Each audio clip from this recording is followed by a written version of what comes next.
So here's the thing. Everybody has been really, I've heard that everybody's giving George Fiji Vekosa quite a hard time on social media. And I don't know, I'm kind of confused. I guess the reason is because the ticket prices are so high that people are kind of upset that, you know, you're not making enough money to be able to afford to go to the concert. That's not really a George problem, you know? That's kind of a you problem.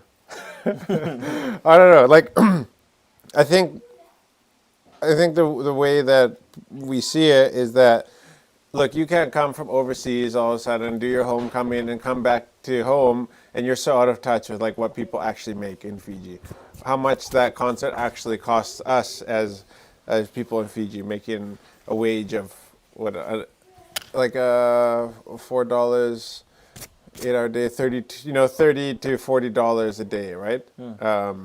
So what you're saying, like that's over 2 days of work for one concert ticket, like that's crazy, like how are we supposed to put food on the table? I actually saw a guy doing uh, a like an explanation kind of defending George. He's like, if I have to eat dal for the next week and I want to go to the Fiji concert, then that's what I'm going to do. Like that's Oh, yeah, on TikTok. yeah, yeah. Yeah, He has like flight attendant. his big lips. Yeah. He's got those I think juicy he's lips. training for pilot. Yeah, I saw that earlier today. Yeah, I'm gonna look yeah, this up. and so I get it. Like I get where people are coming from. I understand why everybody's like worked up about the prices. Because it's a bit out of reach for some of us. But the thing is, like overseas, like so you're talking about $99 for an entry level ticket. That is so common if you're wanting to go to like I don't know. Like Taylor Swift is not a good example because that's like everybody wants to go to a Taylor Swift concert apparently. But like I don't know, maybe you want to go to like a Post Malone or like a Khalid or like a Florida Georgia Line or something. It's, somebody who's famous but not maybe this much in the limelight at the moment. That's like a normal ticket price, like $100 US or Canadian. That's not out of the question. Like for people to, granted, okay, a person in Canada, will probably make $100 to $200 in a day of work. So we're talking about, like, so we pay our staff in Canada minimum wage. We don't actually pay minimum wage, but I think minimum wage where we are is $16. So times 8, $128 is what a person on minimum wage in our province in Canada would make. So if we're saying that the Fiji concert is going to cost you 3 days of work, that is the equivalent of $384 for a concert ticket in Canada. And that's actually not unreasonable for a concert. I've paid that to go to a concert before. And so, no concert, I think maybe people are used to just being able to go to a concert and not feeling like it's like, ooh, that hurts. Yeah. But like, when you go to a concert in overseas, like every time, like if you want to, I only went to a couple. Like I usually just went to live music that was like at a bar or something like that, or you paid like 20, $30 cover charge just to get in to the venue. Other than that, it's just like all free. But like, it's pretty, like I just didn't go to a lot of concerts because of that. And so a concert that costs you 3 days of work is not outrageous to me. And so I just think like there's a lot of people that are getting worked up about the ticket prices. Yeah. And I understand why. I'm saying I just think like it's not unheard of. It's not like he's coming here and then all of a sudden like ripping everybody off. And I know everybody's going to have an opinion about that. And that's why I wanted to start the live off like this. Because it's actually something that me and Tui were discussing today. If my phone would work, there was a really, really neat piece of content that I saw from an interview that he did with, did you know who the gentleman was that he was doing an interview with? It's a Junior. podcast, right? Yeah. So, Being that proud of being Fijian. here, I've taken this off. Sorry, guys. I want you guys to hear this, okay? Being being that proud of being Fijian, is that where calling your artist name Fiji sprung from? I wanted Fiji to get the credit. Right. And I can just be George. So every time they cheer for my music, they're cheering for my country. Wow. So it was a bigger picture than just you. Yeah. I'm no one to call myself Fiji, but I call my music Fiji. Yeah. Okay, you guys gotta watch it again, all right? Okay, we're gonna watch it again. Being that proud of being Fijian, is that where calling your artist name Fiji sprung from? I wanted Fiji to get the credit. Right. And I can just be George. So every time they cheer for my music, they're cheering for my country. Wow. So it was a bigger picture than just you. Yeah. I'm no one to call myself Fiji, but I call my music Fiji. Yeah.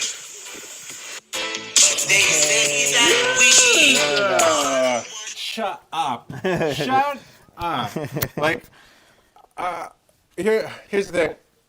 Is, and I'll make a short form piece of content about this because I do have an opinion about George, and I know that he follows us on social media and he might see this, but even if he didn't, like, how can you not cheer for a guy like that?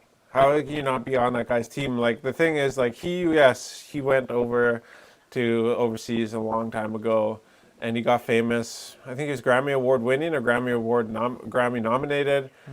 He's been in TV shows. He's known as Fiji, and when people say they don't, if somebody says Fiji, like the music, you just know like, oh, it's George Vicoso, like you know who they're talking about. And for him to say, like, not only is, he said, like, when people cheer Fiji, like, they're not cheering for me, they're cheering for my country when they scream the name. Like, they're not saying George, George, George. Like, like, and then he even says, like, it's not even that I am called Fiji. My music, like, the thing that I create is Fiji. And that actually is so much deeper than like what he's saying in that moment. And he's probably trying to hint to this, but I don't know if it actually comes across in the clip. Yeah. But as being a person who spent, most of my life growing up overseas, I didn't listen to a lot of George Fiji Bekoso music. Like, I'm not going to lie. But I listened to enough that I have, when certain songs come on, like Every Little Thing with Jay Boog, we were listening to it in the vehicle today. There's a specific memory that I can associate with that song. It puts me right back in that moment. I think that's what music does. Like, I think that's the cool thing about music is that I hear that song.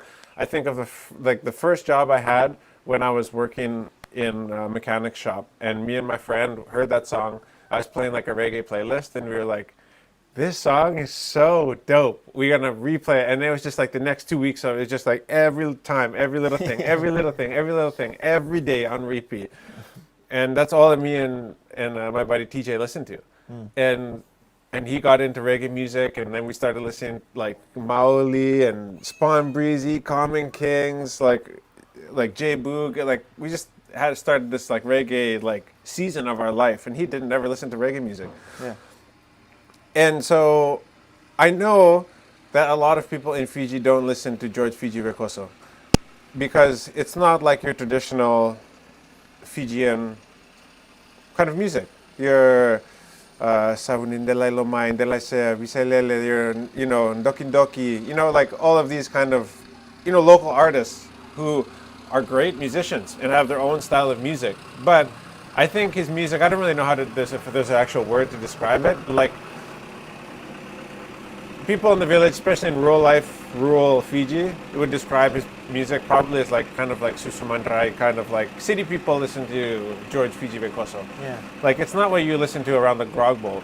But Tui had a good point today, and he was like, but when you go to the bar or you get a couple beers and people, you hear the George come out. Yeah. And that's when people want to listen to these tunes. And not to say that's the only time you can enjoy it. Fiji's music, but that's actually like, when people say like when you get drunk and you become a dick, it's like that's when they're drunk they become like they're mean. It's like, no, you're probably just a mean person that the liquor is probably just bringing out who you actually are. Yeah. And so, in the same, if that is true, I'm not saying it is, but if it is, then actually deep inside you probably actually really like George's music, and you're just like too embarrassed to say it because like all of your tavalis in the village won't, it's not cool to like George, to like J Boog. But when you go to the club, you want to dance to George, you want to dance to J Boog, you want to hear Maoli, So, like, that's what I think about his music. I think that, and another thing I'll say too, when you person listening to this, when you move overseas and you get into a group of Fijians, George is on their playlist. George Fiji is on the playlist. So he might not be cool here, but when you go overseas, his genre of music, like you can't show somebody like a Ndoki Ndoki song overseas or play that and they're gonna be like, bro, this music is so good. Because they just don't understand. It's just kind of too far disconnected from what they're used to. But a Fiji song kind of has the vibe. It's got kind of like the hip hop, R&B, reggae vibe that people can kind of connect with. And so I know like even some of my cousins, friends in Canada, you might not think it's cool here, but when you go overseas and you're isolated from your family and your community, you have nobody, you see the stories that they post, the Facebook reels that they make, that's a soundtrack. Like one of my cousins today, he posted a song and there was a Maoli. And like, well, when he's in the village, they don't listen to that music. Yeah. But when he's out on the job and he's taking a video of what he's doing on the oil rig, it's a Maoli song, And so it's like, it's not cool to like it until you're somewhere where like your music isn't cool. And all of a sudden, like everybody knows Fiji. And so they start playing his music over there. So like he really does represent Fiji because like when you are not in Fiji, you play Fiji's music. That's just a fact of the matter. And I understand people like maybe like, no. You like you're, half caste kind of, whatever. You don't really understand Fijian music. Yeah, okay. I'm just saying that's what I've witnessed. And so again, not the biggest George Fiji fan in the world. I just know that's like I like his music. I just listen to lots of different kinds of music, so I don't make it around his. But when his music comes on, I'm in. But he makes us proud in other parts of the world in ways that like maybe us here in the village we don't understand. And so, yeah. I mean, I don't know what people are saying, bad mouthing the ticket prices or whatever, but that's just a fact of the matter. I've seen the other side. I would like 99 or 100 or something. I would definitely buy it, like support him, because Well, after that he's video, paying like, for all this. Like, and that's the thing. And somebody pointed out, I Because- think it was actually John Apted. So thanks, John, for pointing out. Very good point. That most of these big concerts, Vodafone, Digicel, there's a bank or there's some big company behind sponsoring a concert like this. There's no major headline sponsor. It's George and Maoli and Jay Boog and Josh Tatofi. Like that's it. There is no sponsor for this event. So George is putting up all his own money, flying these guys over, putting them up in accommodation, getting them paid for the concert, and that takes money when you don't have like a headline sponsor. So like I wish I was in a spot where I could sponsor a concert like this. Like I would love to have my name on this, but that's another thing you guys got to consider is that like there's no like Vodafone is not coming forward and putting $40,000 or $50,000 to put their banners all over King Charles Park. Still feels weird to call it King Charles Park. Whatever. It's him. It's his own money, and he needs to recoup that money. He's not coming back for a holiday. He's coming back to live, and living takes money. So he's got to, a lot of people come to Fiji and they spend at a fast rate, faster than they should be spending, and they run out of money. And so I think he's got to, make some of his money back and make money too. It's his job. He's an artist. He deserves to make money. So, yeah, whatever. I'd love to hear some of the comments that people have if you disagree, but yeah. Yeah. This is from Kritesh Dewan.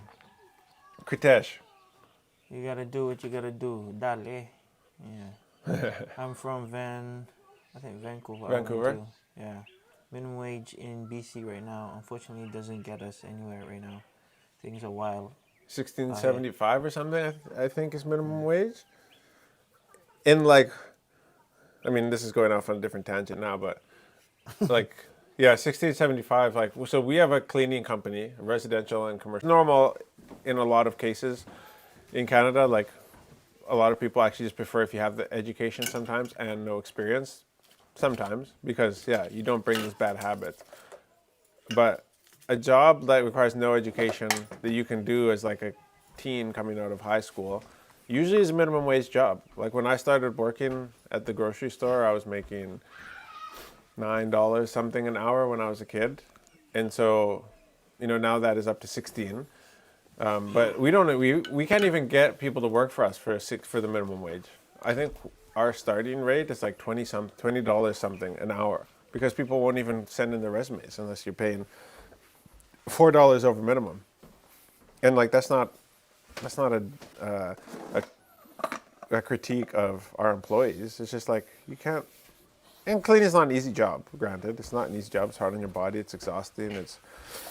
It's physically draining. Maybe not mentally, but physically. And so, our girls deserve what they get paid. But like, you can't make it by really. You can't pay rent and look after your kids or your family on minimum wage. It's just not possible. I think if you start working at Costco, you get paid like 26 or 28 bucks an hour, like just for pushing carts around and like bringing the carts out of the parking lot and putting them back in the store. But like, people can't. And I always say this, and you guys are probably sick of hearing me say it. But like, minimum wage in Sanganga, $4, or in Fiji it's like $4 something. The cost of like a 2-bedroom flat here is like $250. Where we come from in Canada, minimum wage $16. So 4 times the Fiji minimum wage. 2-bedroom flat, like we're talking $2,500. So you get paid 4 times the amount in Canada and probably the US, but you pay 10 times for living. So it just doesn't translate, and that's everybody wants to move overseas because they hear about these high hourly rates. And then they don't realize that people over there are living paycheck to paycheck as well. And like if you show up late for work or you don't perform, or you get that 6-month review and you don't improve within the next 1 or 2 months, like you're done. You're out of a job. There's too many people that will replace you and do a better job than you.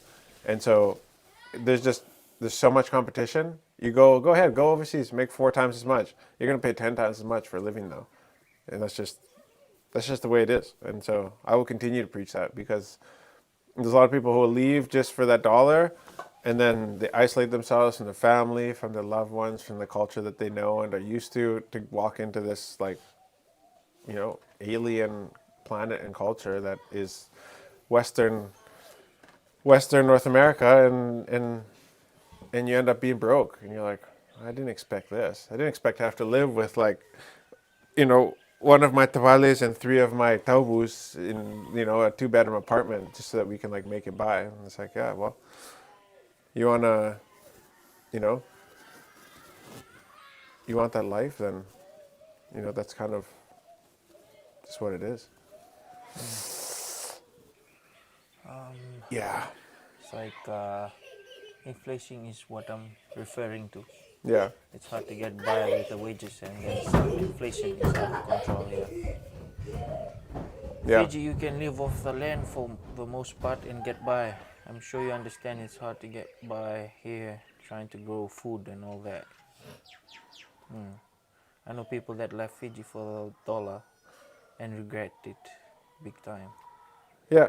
And there's people who left Fiji and do really freaking well too. Like there's people who move overseas and they look after their families at home, and they build a house for their parents and all of that stuff. And there's exceptions to every rule, obviously. It's just like, choose your heart, I guess, is the end of the day. That's the thing you got to do. It's like, being in Fiji, making the wage that we make here, being Tui and having to live with us in our house and like listen to all our garbage is hard. Okay, but well then move overseas and try to make it by in urban Vancouver and catch the bus and pay 10 times as much for rent. That's hard too. It's hard to send most of your paycheck home to pay for your family, or what they need. Or they need bread or food and stuff like that on Sundays. Like that's hard, but go overseas and be away from your family, and then make more money, and send it home to them, and maybe be a bit more set financially, but be away from your family and be homesick. That's hard. It's all hard. It's just choose your heart. That's all. Yeah. Filippo, watching. Filippo, Dagun, Bulasia. Bulare, Kai. I know we're chatting. Next time you're in Fiji, we're gonna get you here on the map. It'd be sweet to, just to get to know your story, and we all know you from rugby, but like, you come from the beautiful village of Sangani, and I really wish like like the Reds or the Wallabies would do like some more maybe like media coverage of like your life. Take some cameras back to the village and do like a story on just where you came from, because like that contrast of like Filippo's upbringing to like where he is now, and like I'm not saying he's in a mansion or whatever, living like this millionaire lifestyle. I don't know, maybe he is, but like, from the quiet like remoteness of Sangani, when we took Pella up there, to now like being on the Wallabies team on the world stage, like killing it as like a world-class rugby player. Dude, talk about like a contrasting lifestyle. So yeah, man, I would, Kai, next time you're in, I know you said you're gonna hit me up, so hit us up, and man, I would love to just chat about your story and stuff like that. There's a lot of guys that I would love to. You said that there was somebody who like is with the NRL or something that would like to get some league players on the podcast. Oh, he's like, I forgot his name. He's from Rewa. I don't know if Filippo knows him. Oh, yeah. Because he's in league, like, right? he looks after the league here in Fiji. Yeah. Something like that. And he was like wanting to, do the stories Okay. of like players. Yeah, man, I'd love to do that. Because like, for Lipo, say for instance, like, I don't know who your manager is. I'm sure you have an agent and stuff like that. Sorry about the noise in the background, guys. Kids are just running around. But like, there is a time where you need to, and we need to work together to like build your story, build the case for why, like when people buy a Wallabies jersey, it's the one that says Danguno on the back, and so that like we can get you paid, baby. Because at the end of the day, I know you're building a house. A house doesn't get built with sweat and tears. It gets built with money. So, I know that you're fine. Probably doing fine financially, but like the amount of time that like a rugby player gets to make money for, and get to make real money, because like these guys most people like they only get to play for like probably 4 or 5 years, like the average lifespan of like a normal rugby player. Like think about all the rugby players in top 14 that we don't know the names of, or all the players in the Super Rugby that we don't really know the names of. Like these guys have very short careers, and so there's a very short amount of time for you to get paid. And so it's like, let's get that story out there. Let's get people like buying your merch. Let's get you a logo and design some stuff so we can get you paid. Because like at the end of the day, making 6 figures for 4 or 5 years, like that goes away very fast. Think about that, right? Because after that, like, what are you going to, then you're back to normal life, like, and you probably have a normal job and you're okay. You can still work, but like, people are like, Nandolo or Randrandra, like, they're set for life. Highest paid rugby players, like. These guys are also spending lots of money. You see the car that he drives, and like the way that he lives his life. Yeah. Like he should if he wants to live that way, but that takes money, and that money can go away very fast if you have a short career. And so, Lipo, let's do it, baby. Let's freaking do it. Like it was. Like the story of. You sent me a video today. I sent you a video today. Well, I sent you Of myself. NFL player What? who's playing in. He's before he's in rugby league. Oh, he was in rugby league and now he's playing for Yeah. Philadelphia Eagles. Was that you were sending that to Yeah, me I because of sent the it to you. story? Yeah. Yeah, that's sick. What is his name? what is his name? I didn't watch it. I just I clicked on it and then I saw what it's about. Yeah. I'm gonna watch it this evening. Very well known player though. Yeah, he plays NFL.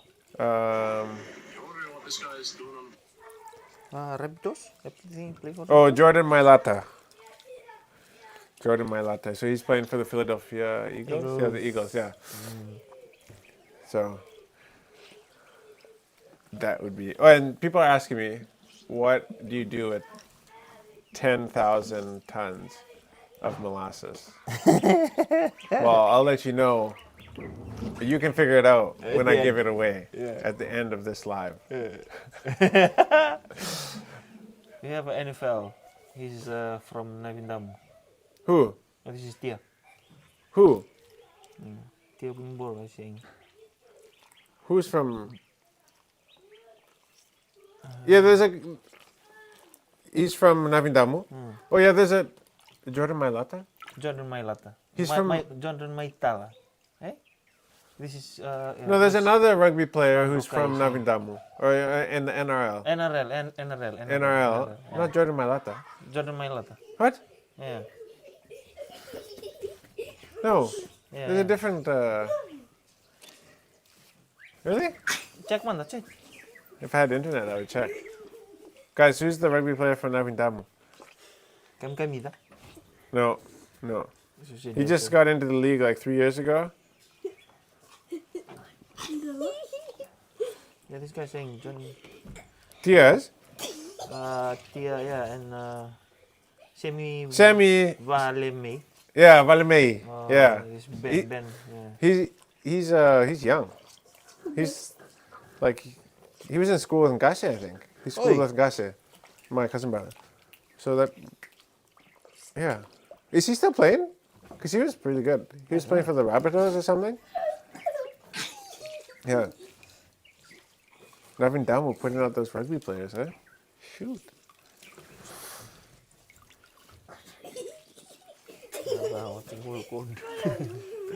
So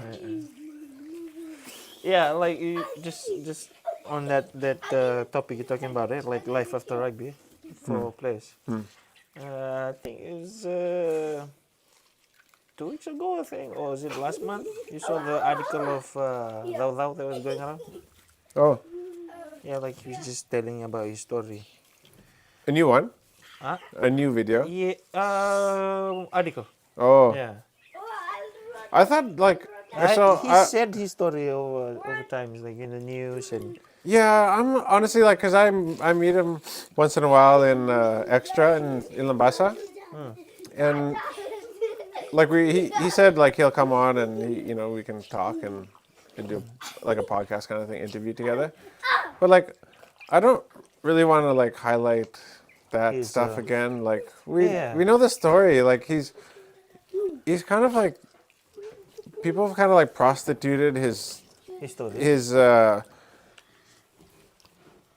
his inability to find like long-term success almost like they just keep going back to it. I saw a post from some rugby Facebook page or something the other day that was like the story of Fiji's most Fake.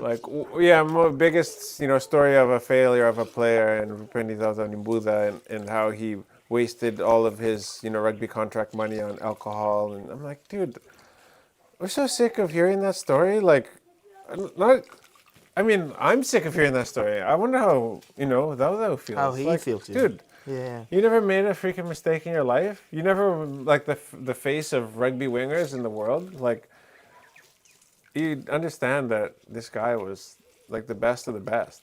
Like he said, he was kind of like the first of when like him and like John Olomu were like kind of like the first of like when rugby backs started to get like really, really big in size. Like rugby wingers were always like a skinny, fast, catch the ball, run straight kind of people. And then like Fiji introduced like Wunimbaka and Thao Thao and Delasau and all these guys, and all of a sudden now you see these wingers that are like 6'3", like 100 kgs, right, on the wing, and it's like These guys actually started like a full era of a style of this position that's always existed in rugby. And so there's so much more to Tho's story than just like, you know, his inability to manage his finances or be, you know, a good player, you know, that would show up to camps and stuff like that. Like, I actually got to watch him play in Churchill Park when Fiji played Italy back in 2006 or something like this, 2005. And I just remember every time he caught the ball, like, people would just start screaming. Like, just catching the ball, and be like, wow! And then he'd get tackled. But he scored like 2 or 3 times. And like at will. Like, it was kind of unfair. Like, watching him play, you're like, oh, this guy kind of has, like, he doesn't look like the fittest guy. He would just run circles around people. And, like, without even trying. Did you ever watch him play? Live? On TV, yeah. I've watched him play with Telebunus.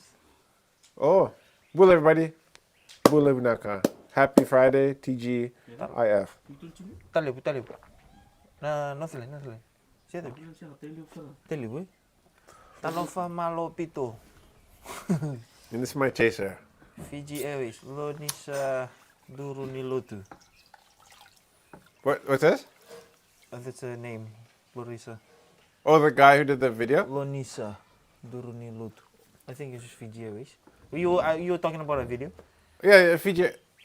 Yeah, the guy who did the video explaining Fiji's ticket prices. Is that what this is referring to? Yeah. Dude, guy's got a set of lips on him. I'm jealous. He's a I'm jealous. part Tongan, I think. Is he? Yeah. Dude, I want to be part Tongan. He's got looks for days. What happened to all the kids in the village? In Tindalai? Yeah? Yeah, that's what they said. The whole... Oh, and the adults and everybody. Huh? Both houses. So now you get Yeah, apparently. to do. I don't know. Nendo mesti ya. Where? Hindi. Oh. Is she?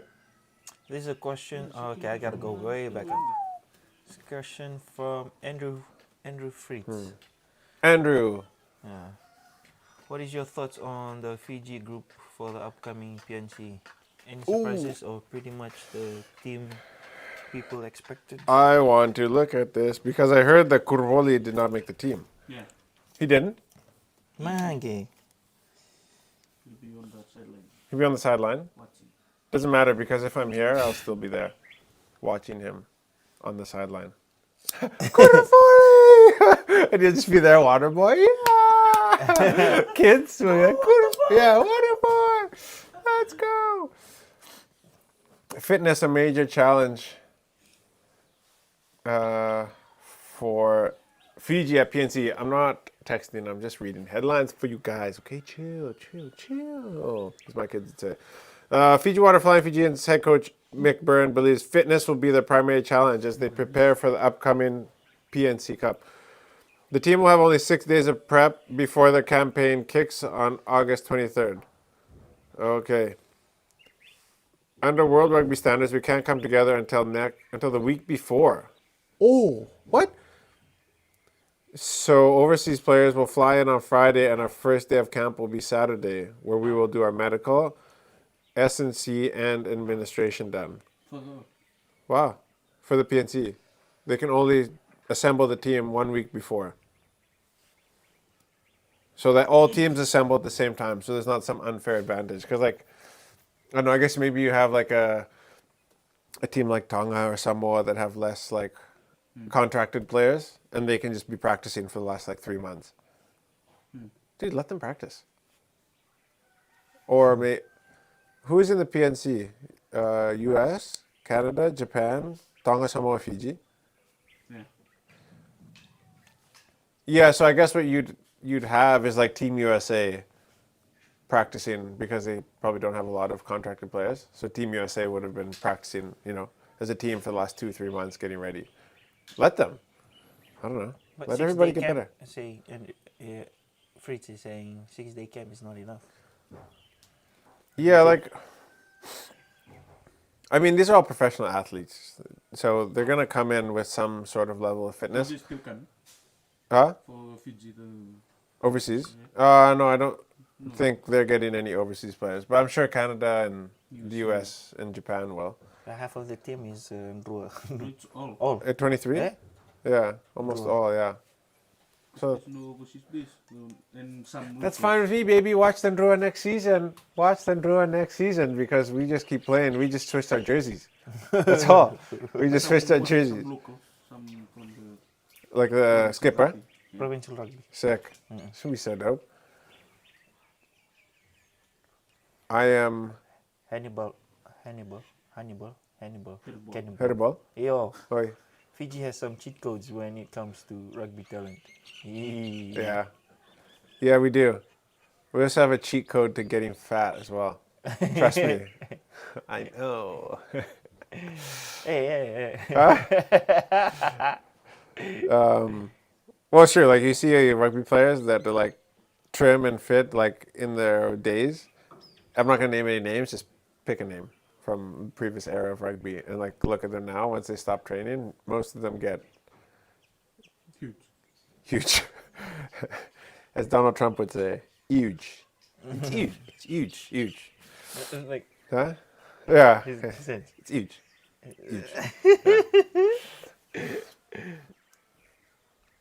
I'm not a good guy to do impression. impressions. So I just realized that now. Okay. Shall we read some? Yeah, definitely. articles? Yeah. We got some. I don't have articles access to the interwebs. Do you have your doc open there? I can try. Oh yeah, Google Drive has decided to. So I know Olympics is over. Oh yes, The closing was it last week? yeah, dude. Paris did such a terrible job of like. This is personally, and maybe I'm just getting old, so I have too many things to like compare it to. But their opening ceremony was trash, and I'm not saying because of like the Last Supper thing. Like, yeah, that obviously made it like garbage. But before it was garbage, it was trash because like I just didn't like how the players were like, or the players, all the athletes were in boats going down the river, and the camera like kind of had to like zoom in very closely, and they're like some boats had like 5 countries on them.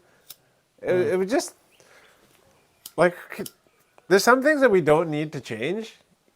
You know, like, okay, we need the potholes fixed. Like, that needs to change. We need better roads. But we don't need to change, like, that the athletes walk into, like, a big freaking stadium that's, like, packed out, ready to, you know, put on this epic laser fireworks light show and, like, have them float down the freaking Seine River or whatever it's called while it's raining. It's like, LeBron James. It's like, dude, LeBron James has never been on a boat in his life. You think LeBron James knows how to swim? And he's there with like his like poncho, and it's like, LeBron James. Like the camera's like trying to like focus on them, like Team USA on the biggest boat and the whole thing. It's just like, it was so dude, the rats, eh?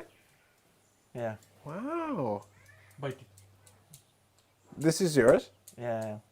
Wow, that's impressive. I almost put my finger on there. Short it out. Lame. Fiji and Ethiopia was on the same boat. Fiji and Ethiopia. Should have been Fiji and Tanzania if they would look into Fijian history.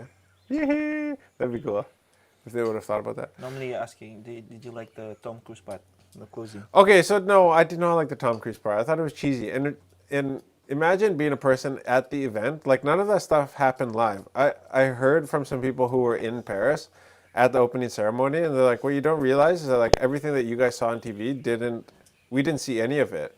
So it'd be like some boats that were floating down the river, and it's like a big river. So it's not like this river where they're like, you know, you can like high five them. It's like far away.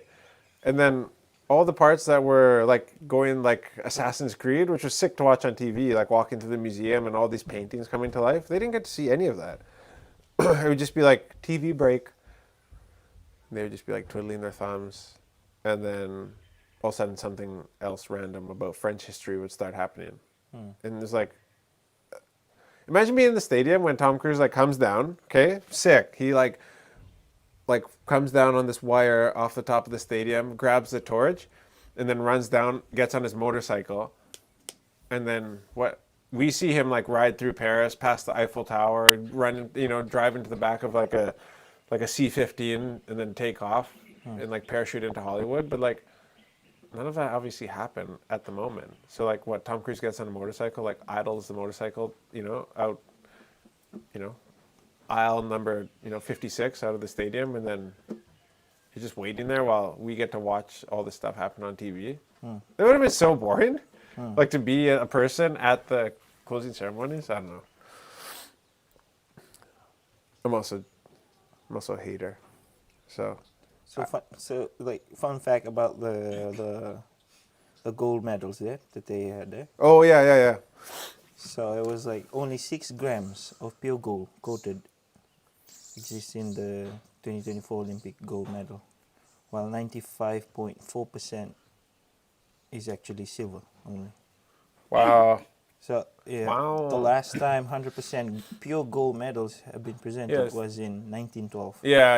It's After that, been gold forever. medals were always gold coated silver. Yeah, till that today. makes sense. I mean, you cannot afford to give out like that much gold. Like, well, actually, you know what? You can probably, because the Olympics is definitely. It's like what? How many billion? I don't know, but the Olympics has got to be the most corrupt sporting organization in the whole world.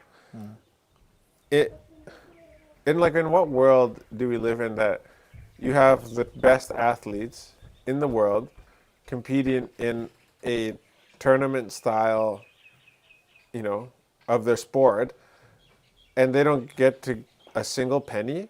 Meanwhile, like all these companies want to sponsor the Olympics and be the official sponsor of XYZ in the Olympics, whatever it is, official toilet paper of, Paris 2024 or whatever the heck it is. Like, the Olympics is making billions of dollars on promotional material and creating promotional space, but like they don't get anything. The athletes don't see a dime or a cent of that. So, to me, it's just kind of confusing. Like, they could probably make some gold medals, I guess. Yeah. This is another one, like the guy who got the most awards, you would say, from like his country was the Filipino gymnastic, Carlos Vulo. Really? So he won gold, and I'll read out all the things that he got back in the Philippines. Oh, I Did think you I. just show that one? Okay. Read it. So for winning gold, this gentleman, so the Philippines government was giving, or Philippines companies and government were Yeah. giving away awards to incentivize athletes to do well. Yeah. So this guy won gold, and he won what? So all the things that he won, right? A house gifted by his country's government, a fully furnished 2-bedroom condo valued at 24 million Philippine pesos. So he has a house and a condo now. Yeah. Okay. So sweet. that's like 415,000 USD. Okay. So a nice condo. $10 million in cash. That's like 173,000 USD from the Philippine Sports Commission, and $3 million in cash, $52,000 USD from the country's House of Representatives. Okay. A lifetime of free colonoscopies and enterology consultations, Oh, but only once he turns 45. so he gets free Yo- colonoscopies. Yeah, yo is So you get free fingers up your butthole after what? once he turns 45. Wow, so generous. So Yulo Thank is you. Thank you. 24 years old. I always wanted that. So you he's- know what? he's Give 24 I don't years need old. a condo. Just give me free colonoscopies. What? Oh, okay. 100,000 Philippine pesos worth of free furniture. So that's like 1,730 USD. A lifetime of free ramen, free buffets, Okay, I would take the free ramen. and Okay. free meals from numerous local establishments. Yes, A lifetime of free cookies from a place called Cookies by the Bucket. dude. An Almost iPhone mashed cookie. 16. A lifetime of free engineering designed by Nexa engineering. Okay, well he doesn't need that because they already got the house and the condo. Yeah, so all of Okay. that. Holy. Dude, get me gold. I'll dress up as a woman and go swim For Philippines. for Philippines. That's crazy. That's like the craziest one I've ever. Wow. Yeah, ever read like about. And Jerry got $30,000 15 years ago. He finally got it today. Man, and he's like Wow. two-time Olympic gold medalist. And this guy's like the first time. You know, he's a 3-time Olympic. Yeah, first ever medalist. male Olympic gold medalist. Wow. Yeah. Wow. Did you see the guy who won the 200 meters, Tobogo or whatever? Oh, From, yeah, he was trolling. Oh, Lyles? Yeah. Yeah, but no, but he just got home yesterday, I think. Back to, I forget, somebody can correct me where he's from.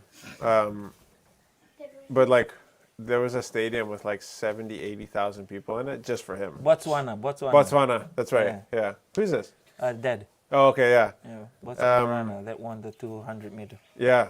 And so I just saw a picture. Like, there's one thing when, the cricket team comes back or the rugby or the, soccer or football team. But like, for one person and a full stadium, that just shows like what that meant to them.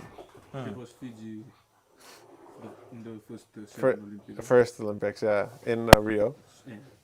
Stadium, the town, Were you there? No. Oh, 2019. 2019, eh? Or 2020? Was that Fiji's first gold? 2016. yeah, Fiji's first gold. 2016, eh? 2016. Yeah. 2016, Which yeah, Winston? Oh. because after 2016, like the last Olympics in Japan was in 2021 because of COVID. Leaky, you're gonna break the needle off in the ball if you keep doing that. You have to hold it straight. You cannot bend it. 2020. 2019, 2021. Eh? 2021, 2022. Don't be Karuan? 2019, eh? Don't be 2019. Gay miss. 2020. The what? The Olympic in Japan. No, 2020 and they did in 2021. 2021. Yeah, yeah. Well, like, Just put it on the ground, please. Fine.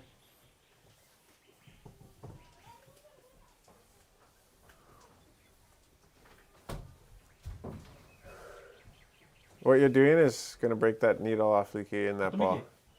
You have to hold it straight. normally asking, what did they give to the Australian breakdancing lady?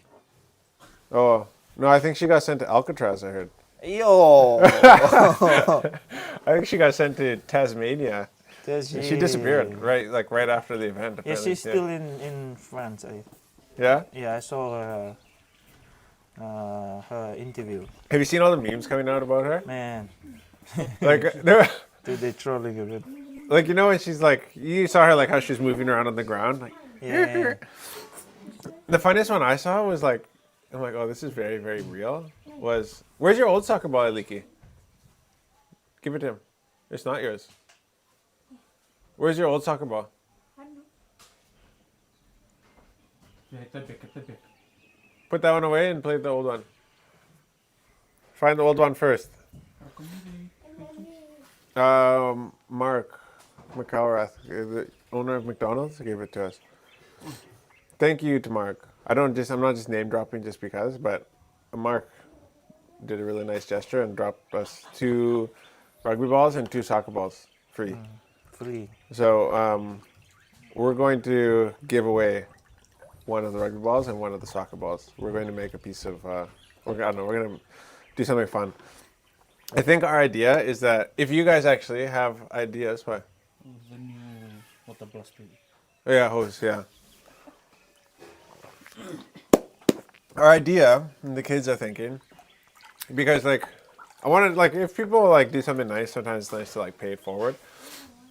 And so, what I want to do is to give one of, because we got a pair of rugby balls and a pair of soccer balls. So we'll give one of the rugby balls, one of the soccer balls away. And I think what the kids are going to do is like find like a group of school kids just coming off school and then like get out of the truck and like sapui them. Like if you win, you get the soccer ball or like the rugby ball. Or if you lose, then sapui another kid.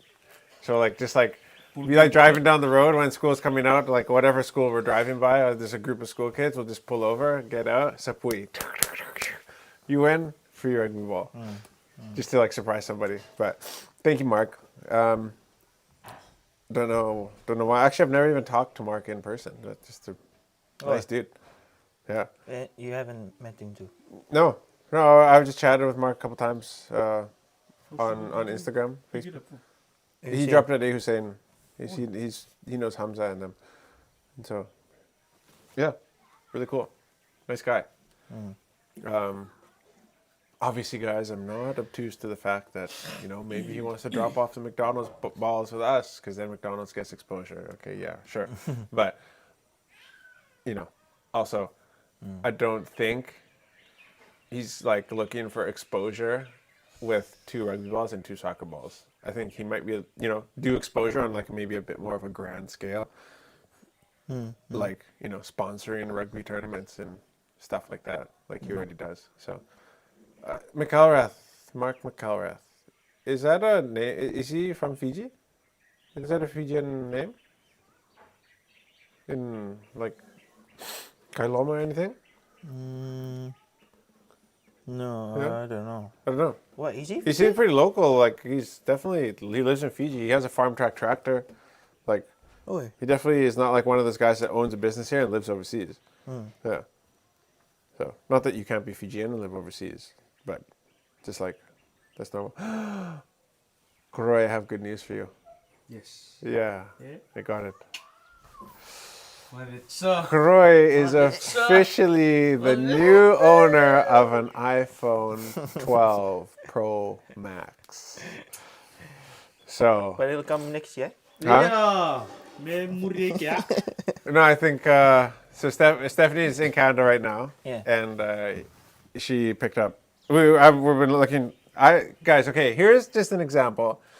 This is an iPhone XR, okay, and we're not the biggest social media influencers in the world. I get it, but like, this is what we like grew our channel with. Was an iPhone 10, and Tui has an iPhone 14 Pro. Yeah, no, but that's what Tui had that's what he got when he started. And so like you don't need fancy phones and fancy equipment to make content. Honestly.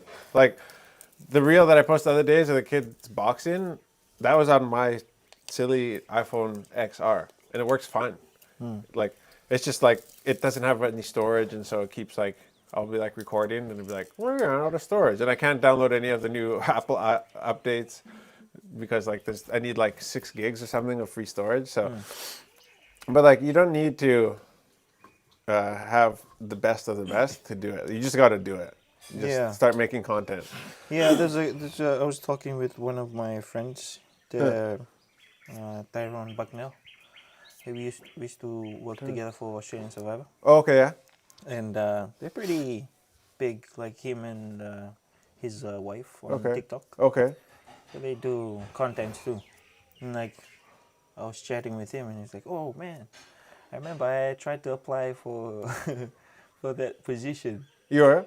Yeah, this position Yeah. I got. Really? Because I saw it and I tried to apply for it. But I'm so glad when I saw you there. I was like, okay, yeah, this guy's good for it. But like, so I was like, just asking him like, hey, do you think of like trying venturing to YouTube, doing vlogs? They're doing vlogs in on TikTok. Oh. Just like snippets, right? So like Okay. 5 minutes, 6, 7 minutes. Yeah. That's a good idea. So yeah. We were planning on going on YouTube. We just wanna wait until get some gears, like get a better phone.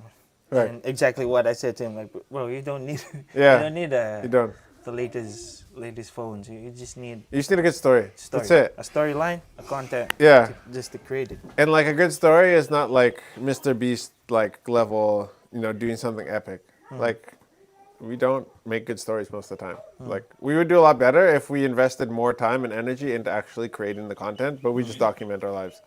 And so because we're doing this for business so that we can leave something for our kids and stuff like that. So that's why we're building this brand. But like you don't You don't need fancy gear. You just need a story. And so, It goes back to the yeah, farmers who are trying to go digital and like selling their yeah, all those exactly, things, right? exactly. Like, all they need is just a phone Just a phone. You and don't a story. because the thing is too, like if your story in this video is not the greatest, you don't get the best views. Like, it's okay because you do one vlog a week for 5 years, and then all of a sudden, you know, you got like 300 hours worth of this story that people can go back and watch. And, now people are getting to the stage with our content where they're like, oh, your kids are like village boys. It's like, yeah, of course, because like Seba only spent like 1 year of his life in Canada and he spent the rest here. So he doesn't even know Canada. But that is the story now, is that, not these micro stories are a story, but like they're part of like the big story now. They're like, we're a family that raised their kids in Fiji. Where before we were like a family that brought our kids to Fiji. Now we're a family that raised our kids in Fiji. Like, so, like even if you're like, don't get overwhelmed with each individual like thing. Just post. Just get it out there. And a lot of people like are concerned about like quality over quantity. Don't. Like, you will learn more by just doing the thing than trying to read about doing the thing and then doing it perfect. So if your thing is like, okay, I don't want to put out like not quality content, so I'll just put out like 2 reels a week, that I can, or posts a week that are just like fire posts. It's like, what you learn about social media is that usually the stuff you put the most effort into, people won't actually react to. Like, it's the videos like the raw ones. the kids boxing in the morning, stuff like that. That is just like, I'm going on my run. I'm like, what the heck is going on here? And I film them and I go on my run. And like, I post it before I get to the spot where I want to start running. And the video does really, really well. That's like, just keep posting, keep posting, keep posting. And then eventually you'll figure out the formula of like what works and what won't work. And like, so we just post like, and like, we know certain things like won't work. Like, you guys don't really like most of the content we put out for Fresh Tea and Coffee, like our coffee shop. It just doesn't get much traction. That's okay, because, we'll just keep making it, and if we make 1,000, we'll get a few that take off, like that bird pooping one, like into the latte.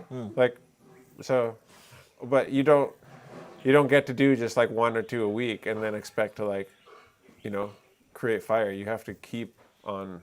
It's just a quantity game. And everybody who like does quality, like say Mr. Beast, he's been doing it for so long. Like, now Mr. Beast as like this guy who makes these epic productions. But like, he was posting for like 5-6 years and getting like a couple thousand views on a video until he started taking off. In his room. In his room, yeah. Playing games. Then like, you can go back and see his old videos that hardly have any views. Like, now he posts a video and within 48 hours it's got like 70 million views. That wasn't how it was from the beginning for him. It was just consistency and quantity, so over and over and over again. I'm just a firm believer in like, the more you do the thing, that's the best way to learn. Instead of like reading about how to do the thing and then like going and doing it. One question from Rosie Ranrokai. Will you come out this way to LA for the next Olympic? It will be a car-free zone. Wild, huh? Really? Wow. This can be difficult in LA, but yeah, it kind of depends where we're at, I guess, like financially and business-wise and all that kind of stuff. Because, yeah, I just don't have anywhere to stay. Would there be anybody who would like host us in LA? Just kidding. So desperate.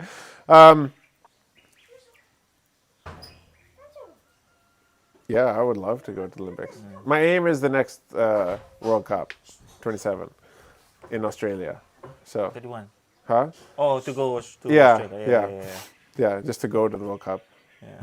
So that's my aim. This is a comment from Eroni Tokailangi. It's so nice to see the houses in the village is so far from each other. A lot of space and privacy. Some houses in some villages are so crowded we can basically see right into their lounge or bedrooms. Yeah, no, for sure. It's just a really small village. One family, like everybody in this village is the descendant of my great grandfather. That's it. So, like, well, I guess there's a couple, only one house. Yeah, but like most villages are like multiple, you know, great grandfather, and then he had like five brothers and sisters, and it's like all the people from those families. But one village, one Matangali, and one country under God, baby. Small village, big land, big land, big langa. I'm serious, man. I I envy all the Matangalis that have no land disputes. Oh wait, there are none. That's right. Yeah. Sorry about that. Do you think there's any like? There must be some. What? Land disputes? Do you think there's any like? Yeah. Any like Yavusas that have no disputes on land? I don't know. I don't know. Kim đâu? Xem ấy. Bim mà tại kia. Xem ấy. Gitu siang. Like my family, we have our own land. Yeah. There's some other. Yeah. It's all Very it's everywhere. sensitive. Very sensitive topic in Fiji. The Vanua. Question from Fritz again. What up, Is Fritz? the- Dude, you're on your way to winning 10,000 tons of molasses, bro. You keep asking questions, I'm about to give it away to you, man. Is the Fiji public proud of the 7th silver medal? No. I don't think so. Because I don't really hear people talking about it that much. Like, there's no hype. After the game is over, like, it's over. Like gold, eh? Yeah. And, I mean, from the top levels of government, I mean, like, you didn't even know when the players got home. Like, there was hardly any coverage. Like, yeah. I mean, it's also a silver medal. It's not a gold medal. It's not going I mean, realistically, it's not going to be celebrated as much as a gold medal, so it's silly for me to even, like, be like, yeah, no, people aren't supporting the team. It's just like, it's not. That wasn't the goal. We didn't get gold, and we wanted gold. But it's still awesome. It's just like, it's inevitably not going to be celebrated in the same way gold is, but I should take that back. Probably, people are proud of the team. Just a different medal, I think. So, that's also just life. Yeah. Question from who's this? Hey, why didn't you let Corey do it? Lonisa. How do you deal with grief? Ooh. I haven't had to a lot in my life. And that is actually, thank you for the question, a very good question. Yeah. I haven't had to. We'll write this down because this is a good question. All right, my grandpa passed away. My mom's dad passed away in the year 2001, I believe. And then my grandfather, my dad's dad, passed away in 2020. And so I haven't had to deal with like a lot of grief in that way. The hardest one for me was my cousin brother, Eliki, who my son is named after, passing away or being murdered in 2013, I believe. And like, I don't really know how I dealt with it, to be honest with you. I don't really have a great answer. I wept for a long time. I took a day off of work. I found it in the evening. My dad called me when I was working on a motorcycle. And then, yeah, just started crying and then shut down what I was doing and went home and then went to bed crying, woke up crying. And yeah, I had a really solid like group of friends around me that, had been through their own. My best friend, John Chapman, he was diagnosed with cancer when he was 16, and so wasn't supposed to live, and it's like people still don't know like how he's alive. So he was actually like a guy that really helped me like process grief, because crazy story. He had a really good friend when he was going through cancer treatments, and so they were both his.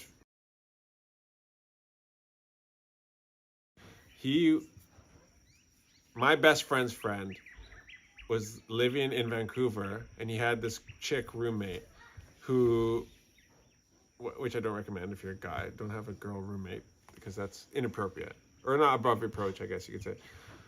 But she had a boyfriend who was, I believe, some sort of like he's in the wrong crowd. Guy walks into their apartment and sets them on fire, looking for the boyfriend, and so sets my best friend's friend and the girlfriend on fire to like get the money or get the bag. I don't know what like he was doing, and so my friend John's friend like ends up in the hospital, the floor above him, while he's going through cancer, not supposed to live. His friend dies, and he's like, what? Like, why do I get to live and he dies? Like, how do we process this? And that was kind of some of the feelings that I had going through grief, was like, okay, why him? You know, why now? He was such a good person, and so many people loved him. And so, yeah, like that was, I think the way that I processed it was to do this, like to come back. Like that's me and Aliki, like that was our whole thing. Like I was gonna go and, you know, make money so that, you know, we could do some sort of farming, like so many of you guys do. You know, you send money back to your family members, which usually doesn't work that well, but you know, that was kind of our teenage dream, was that like he was going to be a farmer, and we were going to do something fun together, whatever that looked like. And so kind of in honor of him and what he might have done with his life, like I'm here. And like now there's so many other things that are obviously at play. Like I have kids, you know, I have, you know, a wife. I have like a responsibility to use all the empty land we have. I want to give people opportunities. So it's grown to be like, you know, something.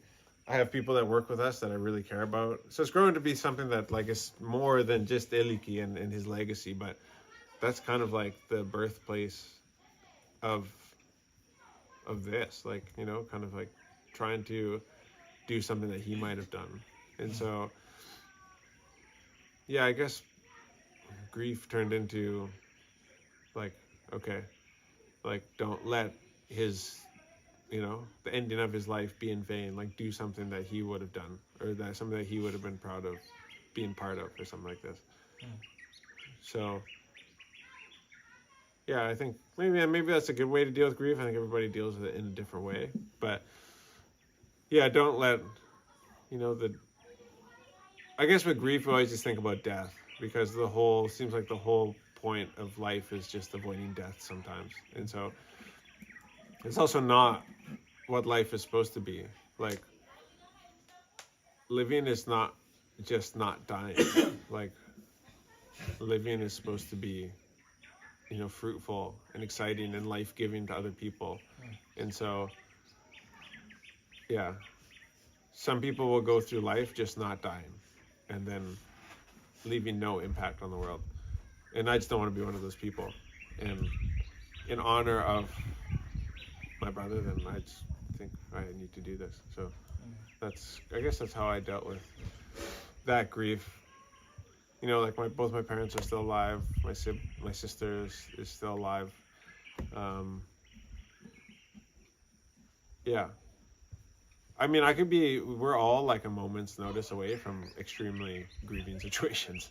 And like having kids will make you realize that. Like you are so not in control of everything. And like there are so many chances where like in a split moment, your kids can like die, get hit by a car, have a water tank fall on them maybe even. Yeah, like, yeah, how do you guys deal with grief? I guess. I don't know if I'm the best person to speak to grief. I appreciate the question. I think the best thing you can do, like, I think right now is go listen, not to like shameless plug, but like go listen to the podcast that I did just recently with Dave. I think it's out on YouTube now, right? My friend Dave, 2 weeks ago, him and his wife Tina lost their youngest son when he was like 16, Justin, and so like I can, I can't even imagine because Iliki's 8, and so that means I get to spend another 8 years with Iliki, and then something bad happens to him and he dies. Seva's 5. That means another 11 years with Seva, and then something happens to him. So he's the youngest, right? Like if something happened to Seva right now, I would be like, I feel like incapacitated. Like I don't even know what my life would be. You know, life's so good, actually, for so many of us. We don't even realize it. Like our kids are alive. Like, and there might even be somebody listening to this that your kid might not make it. Maybe your kid has cancer. Maybe they're like in the NICU and they're not gonna make it. Or maybe they passed away already. I don't know. But that level of grief I can't speak to. And I don't. What makes me scared of grief or of life is that like I haven't experienced that, and so many people have. And I'm like, oh, there's gonna be a time where like life hurts so much that I can't think about anything other than that pain, and that is scary to me because like at one time or another that will happen to all of us. Like one of my kids might pass away, my wife might pass away, my mom and dad might pass away, and I will just, there will be a moment in my life, like this is how I think about it. There's going to be a moment that's coming for me one day where I will say, I would give up everything I have right now to change this situation. And that reality scares me because even for me, like, you know, like in my mom's side of the family, male side, I think, you know, usually cancer is very prevalently spread through your mom's genes. Could be way off on that. This is bro science over here. But a lot of the men in my mom's family have got cancer at, you know, a fairly young age. And so I'm not like, a lot of us will. I think it's like 1 in 2 or 1 in 3 of us will have cancer by the time, you know, we're 70 years old or something like this. So of us 3 here, me, Tui, and Koroy, I'm probably the one that's going to end up with cancer that's going to kill me. And that's not like, I acknowledge that. So there's going to probably be a time coming up in my life where I'm going to say I would give up everything other than my family, probably all my wealth and all the stuff I have and the house that I'm trying to build right now, to live in a tent, you know, and to have no good food. If I could just please not have cancer, if I could just please be healthy. And so thinking of life in that way, although it can be depressing, it's also like, man, that makes me really grateful to be like sitting here and like just missing my wife right now. That's actually not that bad. Maybe that's just a really depressing way to think about life, but yeah.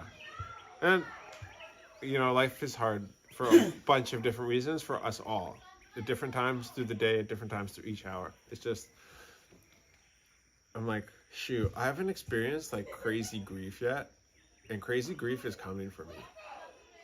Am I ready for it? Like, I don't know. That's scary to me, because like hard times are freaking guaranteed, and I feel like I haven't really had the hard times. Like, yeah, my cousin brother passed away, but like, you know, I lived overseas. Like, yeah, we were like best friends when I was here. It wasn't like his real brother who grew up with him, who lost his older brother, you know, who was like a role model to him. Like, yeah. Anyways, I think the absence of extreme grief in my life makes me scared. Even more scared. Yeah, for that thing to come. Because like, even with my cousin brother passing or being murdered, I wished like, I'll freaking give anything up right now just to not have this be real. You know? That's my cousin brother. Like, that's not my son. It's not my wife. It's my first cousin, yeah. Like, that's, you know, that's not, you know, my mom or my dad. Yeah. So it still hurt a lot for sure, but yeah. Deep cuts, deep thoughts. Good question. From Ross. Roz. Razu. Ross, I don't know how to pronounce his second name. Okay. It's not Cour. Cour. Cow. Cool. Cool. Yeah. Cow. No, you shouldn't. You shouldn't think like that. If it hasn't happened, don't think about it. Your boys are still young and will Yeah. grow up to raise families of their own. Optimism first, pessimism Oh, for sure. never. Yeah. But thank you for saying. Yeah. Yeah. And like that's really like Roz, like I totally agree. Like that's really the only way to go through life is optimistically. Because like if you think like that, like, oh my gosh, there's pain coming in my future, then you just be paralyzed in fear. And like that's not living. Like we live and we enjoy in spite of the imminent pain that is coming for all of us. Like otherwise then you commit suicide, right? That's what you do when you can't handle the pain of life. You end your life. And so everybody who's living right now watching this live, or you choose to live because like it's a choice, and you only give up on life and end your life when like you can't take the pain anymore. And so there's a whole host of different reasons for doing that, and I feel like so bad for people who feel like that's the only option or the only way out. But you have to be optimistic, because like we all know death is coming, and that's the one thing we're all the most avoiding, not afraid of. Like I'm not afraid of death. I just know that it's coming. I'm afraid of the death of like other people, and like the way in which I will die might be really painful and really uncomfortable. But like, can't think about that all the time. Gotta keep it happy, baby. You have to drink grog. It's a comment from Great question, and thank you, Roz, for the feedback. from Emmanuel Kalau. Emmanuel Kalau. Yeah. Good comment. Jonathan, brother, you exactly the same as our former PNG Kumus, Captain David Mead. I've heard that so many times, which is actually a crazy honor, and I feel like he's like, maybe the 50% better looking version than me and probably in better shape and all this stuff, but thank you. It's so funny because like I honestly have never heard of him before, and then like a few years ago we started doing this, like, you look exactly like David Mead. I'm like, David Mead? I looked him up. I'm like, that is my brother. From where? PNG? Yeah, PNG. Wow. We look very similar. Hey! This is from Tom Lawakeli. Would you stand for office and be a parliamentarian and lead Fiji in the agricultural sector? Buller from France. Hey! Who's this? Tom Lawakeli. Tom? No. I don't think I'm the right guy. I don't know enough about politics and that kind of crap. And I don't have the stomach for empty conversation and useless mumbling. I'm not saying that's what happens, but it might. I just like good. I like good, useful, short meetings. I just want to see things getting done. And I don't think Parliament is suitable for people like that. Like, I kind of, and not to be like trying to be a big shot, but like I kind of see like that potentially being in the future, like that opportunity. But like I don't see it at the moment achieving like my goals anytime soon. Like I have too much to do, and with my family and with business, that like I don't. Yeah, I mean, there's so many things even outside of business that I want to do that being in Parliament would just take up so much time. Like I don't have the systems and processes set up yet to like walk away from the stuff that we have going on in Fiji right now, and it's just, yeah, but like one day, and maybe that's why Parliament is a place for old people because they have the time all of a sudden. So like, I just hate listening to it. Yeah, but that's a good question. I think there's a better person here for Parliament. Huh? He can be like, he be a good speaker of the house. Yeah. Madam Speaker said. Madam Speaker, sir. He's yeah, he'd be the guy, I think.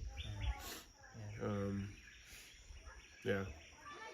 Very eloquent, well spoken, to the point, and yeah, just every time that he opens his mouth, it's just like, man, these gems. Knowledge. Huh? Knowledge. Dropping knowledge. Knowledge bombs, and like, how can we solve world peace? Boom, knowledge. Porra.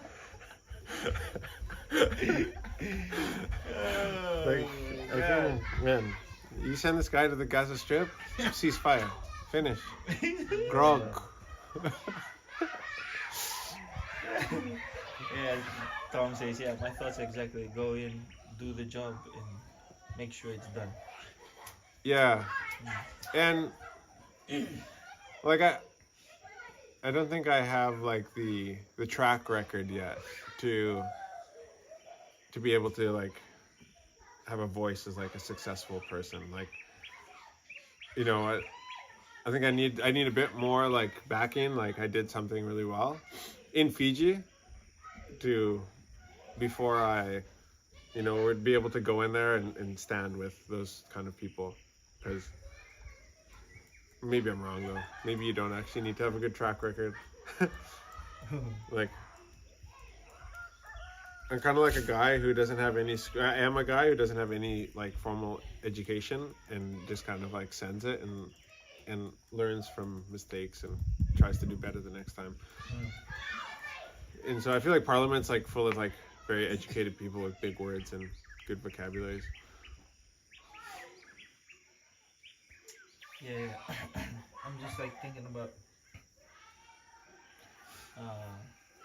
this topic about being parliamentarian and grief.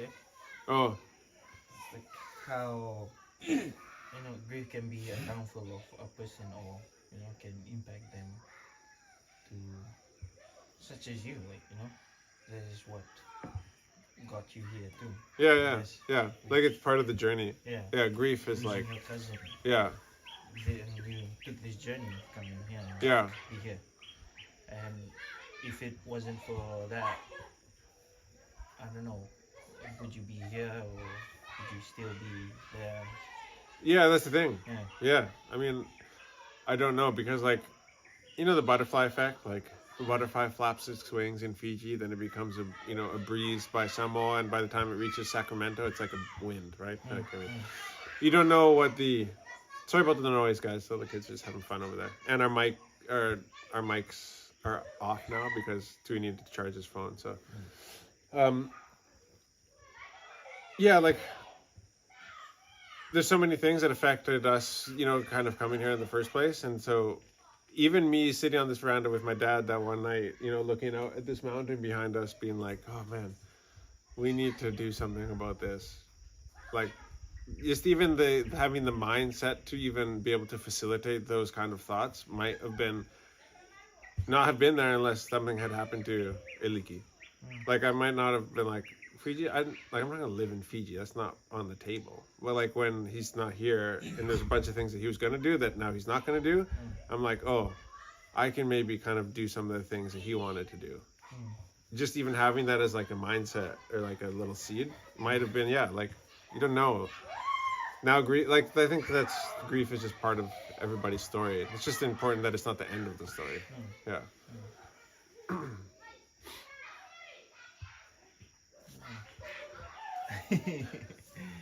This is from Questions. I love the questions. WRIDA. I don't know how to pronounce the name. But I stumbled upon your channel 2 weeks ago, and I'm binge watching them. Oh, thank you. God bless you. Appreciate and it. Your loved ones. Man, WRDA. IDA. Rita. Rita. Rita. Rita. Appreciate it very, very much. I am humbled that like people take the time out of their day and their week to hang out with us. What's going on with you? Those kids don't want to play with me. Oh, so you're gonna come join me? Okay. How do you deal with sadness? How do you deal with sadness? When you're sad, how do you get over it?